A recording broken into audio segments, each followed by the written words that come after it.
So what's new with you, man? What's going on? Tell me about this 40K commission coming. Let's get it, man. Yeah, dude, just after I signed on with the Rev program, that was the first lead that was booked on my calendar, dude. And I was like, you know what? These guys over there, they can just book my appointments whenever they want, just whenever they feel like it, We're just pulling levers over here, man. That's funny. So, yeah, actually, it was like 2 weeks before from the first meeting to yesterday. I met with him a second time, and I presented some solutions. Sorry, You're sorry, good. here. No worries, man. Um, so yeah, he took it he received it well. He wants to set up a follow up. He wants me to send him an email, kind of just so he can review everything I showed him and show it to his CPA and stuff. So I was like, dude, if I could get this from cold to a done deal, like I'm gonna be pretty freaking proud of myself. So I'm pretty excited, man. Absolutely. Yeah, and it'll come through. Like these will start popping up more and more and more and more and more. And at some point, it really will happen. I mean, you just keep, as woo-woo as it is, like stay positive, keep looking forward. And then these 40K commissions are gonna, at some point, it's gonna be like, sure, I guess I'll take the time to do it, I guess. And we'll get Dude, to that point. Yeah. let's get there, man. I'm ready. Well, where's your head at? It kind of sounded like you might be getting a lot coming in, not sure how to handle it, or I guess what's kind of going on. So that week I was like, you know what, I just gotta put the effort in, I just gotta go for it and try. So I ordered all the books, I made all the calls, and yeah, dude, I was just kind of getting overwhelmed. Like I got to handle all this traffic, but I guess it's kind of worked out a little bit. I'm getting more appointments, like just naturally appearing on my calendar. And dude, that's my favorite. I love that. Who doesn't love that? That's the So goal, right? when they're on my calendar, dude, like I'm just like so in game mode with that appointment that like I feel like I'm able to like push it forward. But like handling the book stuff, making the calls, like I struggle with that. I finally got better at like the book call, especially after they order a book, and then I just call them right up. Hey, I just want to confirm, So I got that part down. Good. But now there's this whole like end of year checklist thing, and I just honestly don't know where to go with that. I got all these people requesting this checklist, and I'm just like, I don't use the checklist, so like I don't know what to do with it.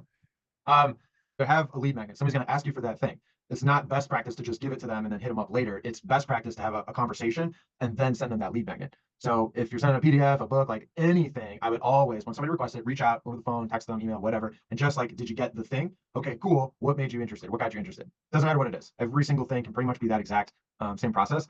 The question, even the probing questions might be very, very similar. Do the same process with the book as with the checklist. It's the same exact thing. Just, hey, just want to make sure you got it. Sometimes there's hiccups, so you requested it. Just want to make sure you got it. Even just that like personal touch coming from you will make a big difference because they're probably expecting to get a call or something from somebody on your team, not you. And then all of those end of your checklist people are still going into the nurture sequence. So, they're still going to get followed up automatically through email and stuff like that. I mean, everybody that's getting the end of your checklist is indicating a problem and an interest. They're interested. They're looking at their taxes. They're looking at what kind of moves that they can make with their current situation. So it's like they have a goal. Where are they at right now? And ideally, there's some hiccups in the middle, and the checklist is going to help remove those hiccups. So it might give people like a good idea of things to like look at, but then like knowing isn't doing. So if somebody's going through the checklist and they're like, oh man, I need to go look at this out of my 401k plan or something like that. There's probably some like specific, I don't know, steps to take after you look at it. Then what do you do with that information? I don't know, but you would know. So all I'm doing, I don't know anything. I'm getting a checklist from you, and now, oh my god, I didn't even know to look at this and look at this. And okay, cool. I looked at all this stuff, and what do I do with it now? That's where somebody like you would come in. So I would suspect a lot of the people that are requesting the checklist in your like you have 4 phases of customer awareness. I would suspect a lot of those people are probably not aware of potential problems that they have. So if I was calling somebody about the checklist, I would want to have like some, I guess like general bullet points. And man, I'm not an advisor, so it's hard for me to like put it in, your industry language. But if I'm trying to use like a marketing language, like anybody that's running ads, I know there's like, I don't know, probably 2 or 3 questions that I could ask them to get a good idea whether they're in trouble, whether they know where they're going, and what I basically 2, 3 questions. I can ask the same exact questions and know how I can help this person, whether it's this strategy, that strategy. There's got to be Yeah, something with financial planning, I suppose. So I that's mean, kind of that's where I'm kind of I guess getting lost because it's so vast, and I just don't know. Like, all right, here's your checklist. So what got you interested? Most of them are just like, they give me a very vague answer, and then I got to like come up with more probing questions to get them just talking openly. Yeah, that's where I get lost because like when people come to me like, hey, I got to get this done, it's like I know how to get that done 5 different ways. Let's do that. okay. But I guess I'm not good at the probing part. Getting them to Hmm. open up, like just because like even yeah, when my appointment yesterday, I ended with like, how you feeling about this? Where do you see this going? And he's really his straightforward answer was just like, I want to do this. My question is like, I gotta trust you enough to do it with you or do it with someone else. And I was like, how do I make you trust me? It's only our second meeting over Zoom. So like I guess that's where I gotta just accelerate that part. That's going to come with. Do you record these conversations? No. Dude, you should totally. So this is a good example. When I was getting my Facebook ad agency up, I would message people on Facebook, book calls. The super short script. Basically, this was with fencing contractors. So basically, I was asking them, hey, this is amazing. Oh man, I gotta go find like these old messages and the old trackers that I was using. Because I was asking people a question and I was having them decide between 2 things. Hey, are you guys open right now or are you closed because of COVID? That was like a huge psychological push because everybody wanted to say, no, what, man, I'm 100% open. It's like, okay, Yeah. dude, I figured you're open, yeah. But they responded. Then we had another conversation. And when I would get them on the phone, I don't know anything about the fencing industry whatsoever. So my very basic script was just asking them all kinds of questions like, like, so what exactly is the goal with your business? Where are you trying to get to? What kind of numbers are you trying to hit? Okay, cool. Like, what are you doing to hit those numbers? Where are you at right now? A lot of people started asking the same questions. So they were giving me a lot of the same responses when I would ask like this question or this question, same responses. So when I changed the questions that I asked, got different responses, then it was a different conversation.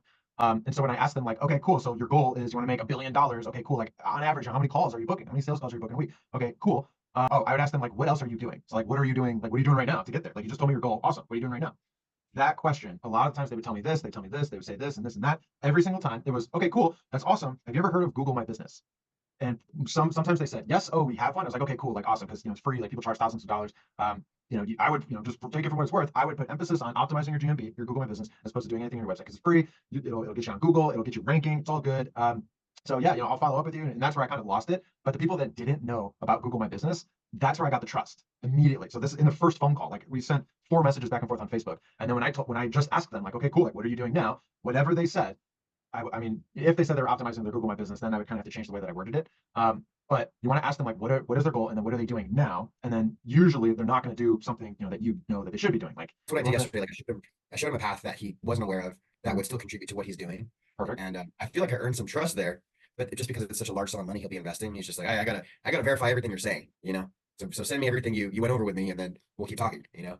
Okay. So that is an objection. That is he can't. Yeah, exactly what you're saying. This happens all the time. If somebody ever asks you like, oh, can you send me some current clients that I can talk to, something like that. It is 100%. It's one of two things. Either 100% they don't trust you, or they're just trying to blow you off.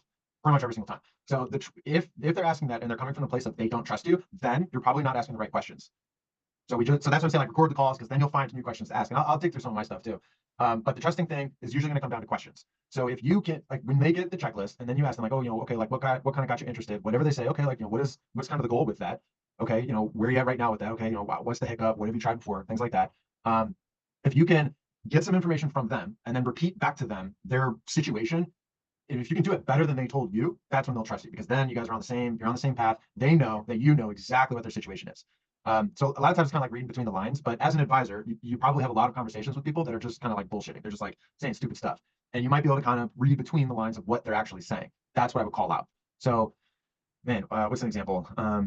So like if I was on a sales call trying to sell marketing service to somebody and I asked them like, okay, what are you doing now? And they did this and this and this and this and this and this and this and all these other things. I would probably tell them like, wow, that's awesome. Seems like you're doing so it seems like you're doing a lot of things right now. So I'm labeling what they're doing. What's the result? What's actually working? What's the result? What's getting you to where you want to be right now? So they're trying to brag about all these things they're doing. Wow, that's amazing. But I know that the most successful businesses on the planet, they do one thing really well. They're not doing all these crazy things. So the guys that are not doing like 100 grand a month or something, the ones that are doing all of these things, I know that just in and of itself is usually a red flag. So I'm looking for all of these red flags in our conversations.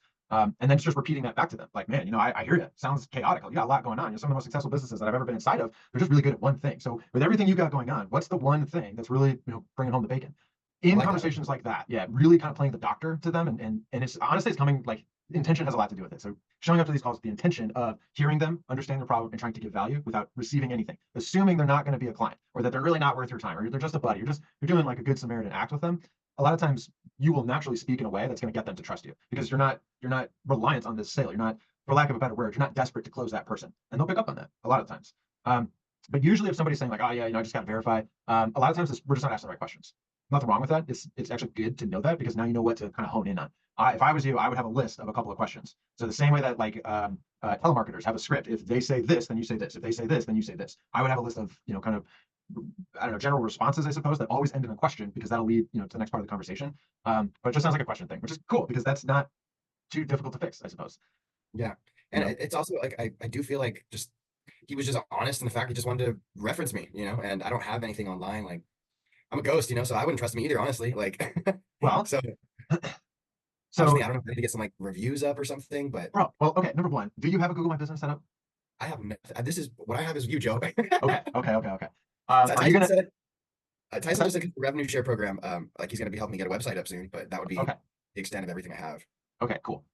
So I would not be able to do this for you because like I'd have to be like logged into like your Google admin accounts and stuff like that. So are you gonna have like 20 minutes between anytime today, tomorrow, Saturday?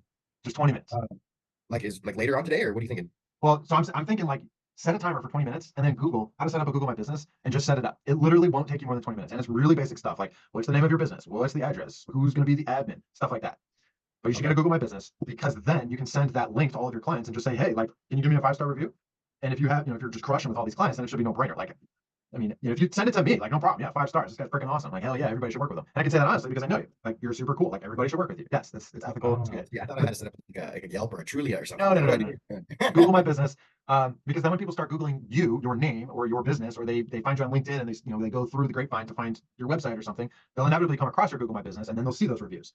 That's a good thing. And then on top of that, there's not many small business owners set up a Google My Business listing. So if you do set it up, it might be easier to like outrank everybody in your area than you think. A lot of these, like I Really? can, yeah, dude. Let me just Google like life insurance near me, and I'm in Chicago, so there's like 3 million people here. And the top three, the top insurance agency, the name is in Chinese, so I don't even know what it says. It only has 10 reviews. The next one is MetLife Insurance, something something. It only has 29 reviews, and then the third one is another Chinese Japanese agency that has 5 reviews. That's it. So if you have like 20 clients, 30 clients, and you could get 35-star reviews, like you would already be outranking everybody in Chicago for life insurance near me. Whoa, that's crazy, man. So, Getting trust is just a question thing. Usually it's a question thing. You just got to ask the right questions.